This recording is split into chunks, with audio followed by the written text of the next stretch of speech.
Hey guys, Chelsea here. I just had my first baby and I wanted to talk to you about something that I'm going through right now, and that's building my mom squad. I'm one of the first of my friends to have a baby, and it can be really hard to make new mom friends, especially when being a new mom is so isolating. So here are some tips that I have for you. The first is a really neat app called Peanut. It's super cool and it has a lot of different functions that I think really help make friends as a new mom. Once you sign up, you're able to customize your app experience by choosing whether you're using the app mostly for making new friends or for getting advice and having conversations. Once you make that selection, you're able to build an account, and it's honestly pretty similar to a dating app. You add photos, write a bio, answer some questions, and it creates a profile for you. It's also really cool because you're able to add additional demographic information that further customizes your experience. So you can add something like your neighborhood and meet people even more locally. Then you can start swiping away. It's, like I said, really similar to a dating app. You swipe up to match with someone, swipe down to maybe see them again later in your deck. But it's really intuitive and super easy to use, which I liked, especially because when you're up late at night feeding, it's sort of the perfect activity for that. The app also features things like message boards and something called pods, which are sort of live audio conversations that you can jump into. And those are cool because they're really specific topic-wise, and it's a great way to get support, get questions answered, and meet new people. One other way that Peanut is similar to dating apps is that it can be really hard to convert a match and conversation into an actual meetup in person. But I think if you push through the sort of nerves and awkwardness, it's a really great resource for meeting people in a really similar phase of life as you.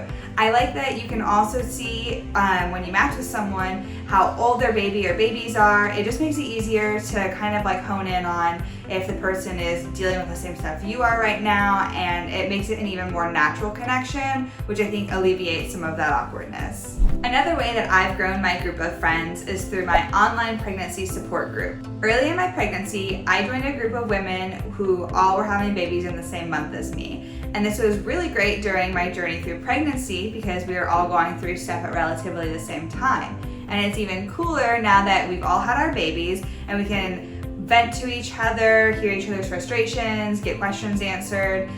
It's just a really great resource, and it's nice because at the most you have people who are maybe 4 weeks ahead of you, but they just are able to give you all the knowledge that they've gained in that time period. And then you have people who had babies the same day as you, and you can see if they're going through milestones at the same time, if they're going through things like sleep regressions at the same time. I just really like that it feels really personal, and you've gone through a whole 9 months with these people, and now you get to start going through the newborn phase together. The other reason that I like this is because some of us have added each other on Instagram and other social media, which makes that connection feel even more personal. I feel like I'm definitely really close to those women, and it's just neat because now we get to see each other's babies and what sort of things we're doing, different activities.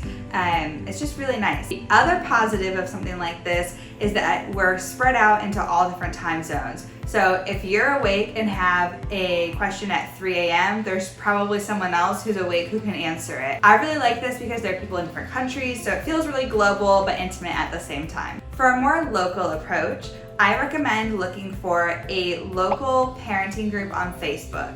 I was able to find a hyper-local group based in my neighborhood that's just for parents. This is great because you're able to make recommendations or share resources that are really specific to your area. And the other bonus is that if you really connect with someone and become friends online, it's a lot easier to meet up because you're probably just a couple blocks away. If IRL is more your thing, I have 2 suggestions for you. The first is to reconnect with old friends. I've been able to get back in touch with old friends through our shared mom connection, and it's been really great to not only catch up, but also get really good advice from trusted sources. And I've also grown my circle in real life by reaching out to friends of my husband who have had kids around the same time. I really like this because I feel like we have such a great bond now, and so when we do see each other in person, we just click right away. My last piece of advice seems so obvious, but it was something that I hadn't really thought about. When I got pregnant, I was really worried that I was going to lose touch with some of my current friends, or that they might not reach out to me as much just because we're going through such different phases in our lives. But instead, they've really gone above and beyond. They check in on me, they've sent us gift cards for food delivery, They text me every month on my baby's month anniversaries and want to see pictures. It's been really nice and reassuring to feel like my group has only gotten bigger and I haven't lost friends along the way. Being a mom is all about figuring it out as you go, and that includes building your mom squad. So, like my mom always said to me on the first day of school, get out there and make lots of friends.